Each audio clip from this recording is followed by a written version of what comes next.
दोस्तों, अगर आप बाज़ार में ट्रेडिंग या निवेश करते हैं और अभी भी ब्रोकरेज के नाम पर अपने हज़ारों लाखों रुपए बर्बाद कर रहे हैं, तो अब बदलिए और देश के सबसे अच्छे और भरोसेमंद ब्रोकर एंजल ब्रोकिंग के साथ में जुड़िए, जहां पर आपका ब्रोकरेज कुछ भी नहीं लगता है।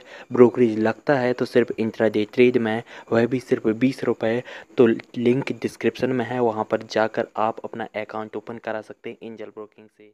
मार्केट का पंचनामा में आप सभी का स्वागत है। आपके साथ मैं हूं वरुण दुबे और बेहतरीन ट्रेडिंग सेशन आज भारतीय बाजारों में देखने मिला। 2% के आसपास की तेजी के साथ जो है वो सेंसेक्स और निफ्टी बंद हुए हैं। 20 लाख करोड़ का इम्पैक्ट जो है वो आज भारतीय बाजारों में देखने मिला है। 20 लाख करोड़ का जो पैकेज प्रधानमंत्री मोदी ने कल रात को ऐलान किया कि इतना बड़ा पैकेज जो है भारतीय इकोनॉमी को दिया जा रहा है, उसी का इम्पैक्ट जो है वो आज भारतीय बाजारों में देखने मिला है, जहाँ पे अच्छी खासी तेजी जो है वो देखी गई है। एडवांस डिक्लाइन देख लीजिए 2:1 के आसपास का है, यानी कि हर 2 बढ़ने वाले शेयर के सामने सिर्फ 1 गिरने वाला शेयर है। ये सबसे अच्छा है। तो ब्रेथ अच्छी थी मार्केट की, तेजी मार्केट में अच्छी देखने मिली, बेहतरीन गेंस थे, चौतरफा खरीदारी देखने मिली, सारी बात अच्छी है। लेकिन 20 लाख करोड़ के पैकेज के लिए मार्केट्स में सिर्फ 2% की तेजी, ये थोड़ी हजम नहीं होती। और सबसे बड़ी बात तो ये है कि देखिए आज जिन लेवल्स पे हमारी ओपनिंग हुई थी, यानी कि 9,500 के ऊपर 9,600 के आसपास हमारी ओपनिंग हुई थी और बंद आप कहाँ 9,380 के आसपास आप बंद हुए हैं। यानी कि इतने बड़े पैकेज के बाद आप दिन के लोस के आसपास बंद हो रहे हैं। ये बात थोड़ी हजम नहीं होती। अब पता नहीं मार्केट इसको कैसे सेंस कर रहा है, क्योंकि जो पैकेज आया वो तो सही बात है कि काफ़ी मायनों में बहुत बड़ा पैकेज है। इतने बड़े पैकेज का एंटिसिपेशन किसी ने नहीं किया था। किसी ने नहीं सोचा था कि इस तरह का पैकेज जो है वो कहीं ना कहीं मार्केट को मिलेगा या फिर इकोनॉमी को मिलेगा। अभी तक जितनी इकोनॉमीज़ ने जितने देशों ने अपनी इकोनॉमी में पैसा डाला है, उससे तो काफ़ी बेहतर पैकेज जो है भारत सरकार ने इंडियन इकोनॉमी को दिया है। और मेरे ख्याल से ये सरकार जो कहती है कि आत्मनिर्भर बनना है, कल जैसे मोदी जी ने कहा, उसके ऊपर शायद ये सरकार काफ़ी हद तक अमल भी करेगी, क्योंकि ये सरकार ने अब तक जो कहा है वो कर दिखाया है काफ़ी हद तक। तो मुझे जो कल ऐलान किए गए हैं वो तो डेफिनेटली काफ़ी रेवोल्यूशनरी थे, सब कुछ अच्छा था। पता नहीं उसके बावजूद मार्केट का जिस तरह से रिएक्शन था वो ये बताता है कि कहीं ना कहीं शायद 20 लाख करोड़ भी कम है शायद इस इकोनॉमी में रिवाइवल के लिए। मार्केट का रिएक्शन ये बता रहा है, मैं ये नहीं कह रहा हूँ। मार्केट का रिएक्शन एटलीस्ट मुझे यही कह रहा है, क्योंकि 9,350 के आसपास का देखिए आज लो बनाने के बाद 9,380 के आसपास हम आके बंद हुए हैं। और मैं पूरे दिन स्क्रीन को देख रहा था, 9,400 एक ऐसा हर्डल जोन था ना जिसको पार करने में हालत खराब हो रही थी निफ्टी की, और वही देखने मिला है। अभी बंद देखिए वही हुआ है। हमने आपको इसके पहले कुछ लेवल बताए थे, आपको याद होगा 9,260 250 हम बताते थे, उसके बाद 9,350 और उसके बाद 9,400 का लेवल बताते थे। आज देखिए वही लेवल 9,400 के आसपास आके कहीं ना कहीं हम अटकते हुए नजर आए हैं। आज अगर मार्केट दिन के हाइस पे जाके बंद होता ना, तो शायद मुझे बहुत अच्छा लगता, कन्विक्शन बहुत अच्छा बढ़ जाता कि शायद हाँ मार्केट को ये पैकेज काफ़ी पसंद आया है और मार्केट इसको सेंस कर रहा है। लेकिन जिस हिसाब से मार्केट ने क्लोजिंग दी, पता नहीं मार्केट क्या सेंस कर रहा है। हालांकि कभी कभी ऐसा होता है कि लोगों को या फिर जो एनालिस्ट कम्युनिटी है उनको थोड़ा लेट समझ में आता है कि किस तरह के पैकेजेस का किस तरह के इम्पैक्ट होगा। मेरे ख्याल से आपको याद होगा जब वो टैक्स ब्रेक्स दिए गए थे, पिछले साल ही हुआ था, लोग कह रहे थे कि ये तो बजट के बाहर का मेगा बजट हो गया है जब टैक्स में कटौती की गई थी। और उसके बाद आपने देखा था कि मार्केट में किस तरह की तेज़ी आई थी। हालांकि उस समय कोरोना वायरस नहीं था। फिलहाल आपके पास इस तरह की सिचुएशन है कि आपके सामने एक ऐसा एनिमी खड़ा है जो पता नहीं आपको आगे जाने देगा कि नहीं। उसके लिए आपने एक रेमेडी ढूंढी, लेकिन ये रेमेडी के ऊपर कितना भरोसा करे इसके लिए कोई भी डाउट है। तो कहीं ना कहीं इस पशुपेश में जो है मार्केट थोड़ा बहुत आपको यहाँ ट्रेड करते हुए दिखाई दे रहा है। इसके लिए अभी भी लेवल्स के लिए वेट कर रहा है मार्केट। आपने देखा, नहीं तो इतना बड़ा अनाउंसमेंट के बाद मेरे ख्याल से मार्केट को जूम करना चाहिए था। और ये अनाउंसमेंट ऐसा है ना कि एटलीस्ट आपको कंटिन्यूटी दिखनी चाहिए मार्केट में तेज़ी की। लेकिन मार्केट को जो मैं रीड कर रहा हूँ वो शायद कहता है कि मार्केट में तेज़ी का सिलसिला है वो शायद इतने जल्दी देखने नहीं मिलेगा। अगर 9,500 के ऊपर भी बंद होते तो शायद मैं आपको बोलता कल 9,600 800 900 के आसपास के लेवल जो वो आपको देखने मिलेंगे आने वाले दिनों में।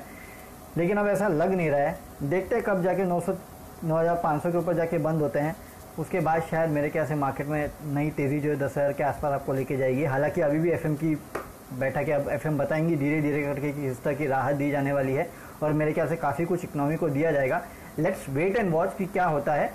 उसके बाद शायद मेरे ख्याल से ज़्यादा बेहतर तरीके से कॉल ले पाएंगे। लेकिन हाँ, अभी भी फंडामेंटली मेरे लिए कुछ बदला नहीं इतने बड़े अनाउंसमेंट के बाद भी। कोरोना वायरस अभी भी हमको डराएगा।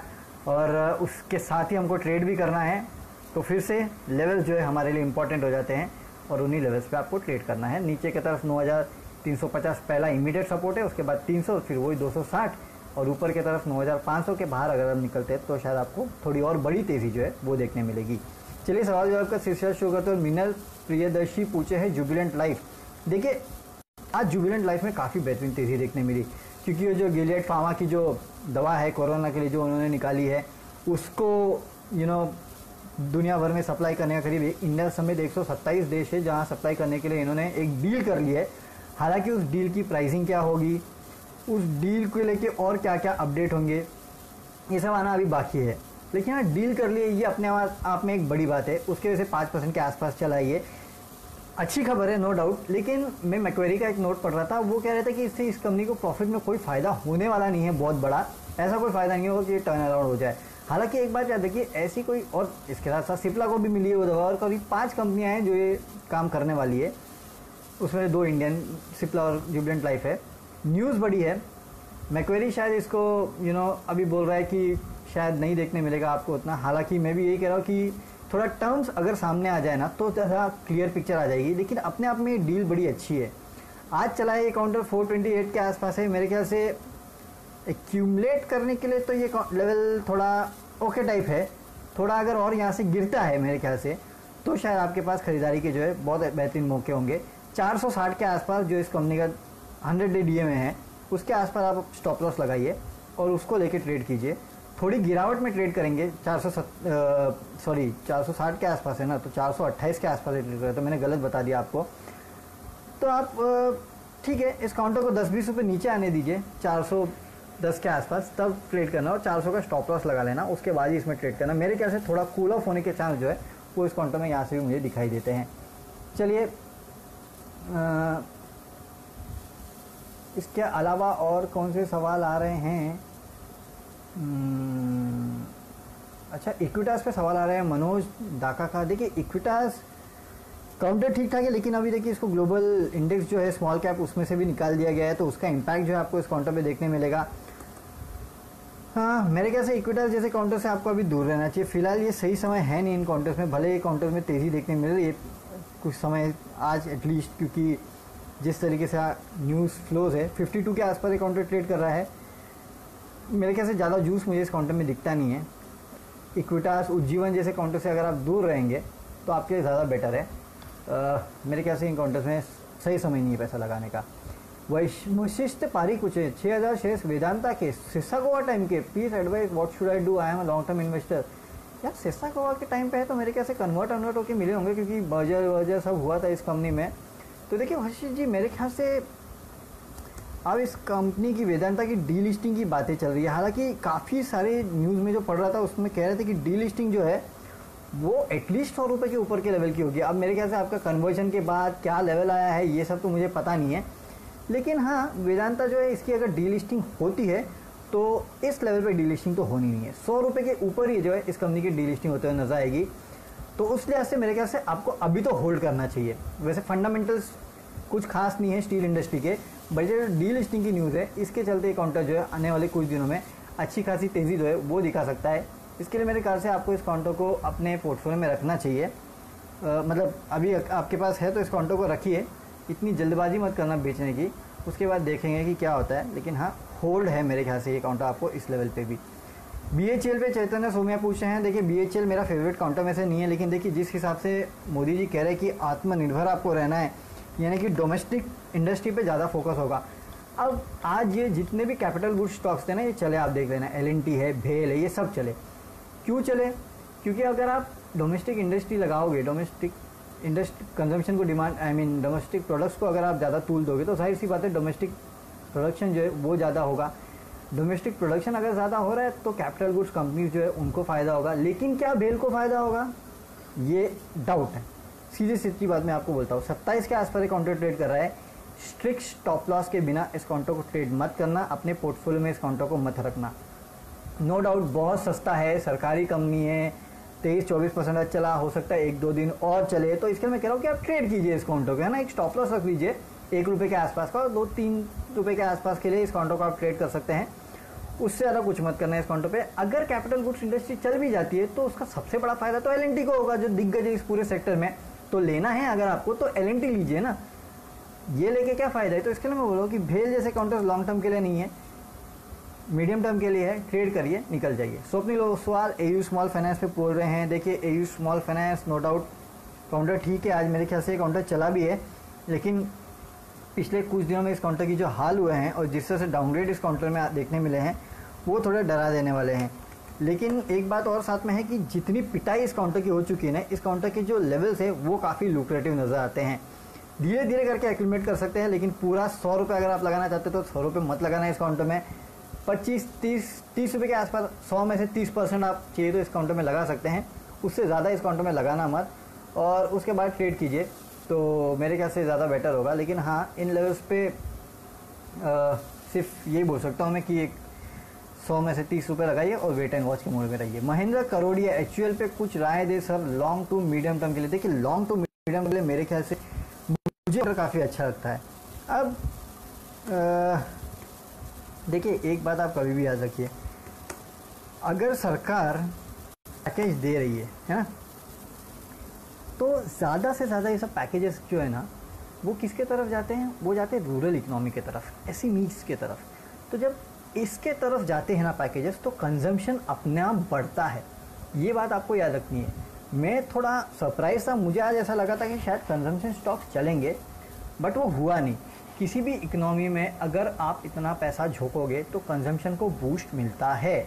हालांकि जैसे कि मैं कह रहा हूँ कि इतनी 2 महीने आप इकोनॉमी बंद रख रहे हैं, उसके बाद 20 लाख करोड़ का पैकेज दे रहे हैं, नो डाउट इट्स गुड, आप उसको स्टेबलाइज कर रहे हैं, लेकिन पैसा दे रहे हैं ये एक बात है। तो पैसा देंगे तो मेरे ख्याल से कंजम्पशन स्टॉक जो है यहाँ से अच्छे चलने चाहिए। वैसे भी ये काउंटर जो है मुझे काफ़ी बेहतर लगता है, 1995 के आसपास है। मेरे ख्याल से आपको इस काउंटर को इन लेवल्स पे एक्यूमुलेट करना चाहिए और अपने पोर्टफोलियो में रखना चाहिए। इस काउंटर से दूर मत रहिएगा, क्योंकि ये अच्छे रिटर्न्स कमा के देने का पूरा दमखम जो है रखता है।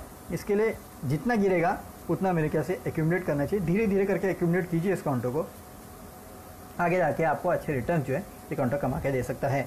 चलिए अब इसी नोट पे सवाल जवाब का सिलसिला बंद करते हैं।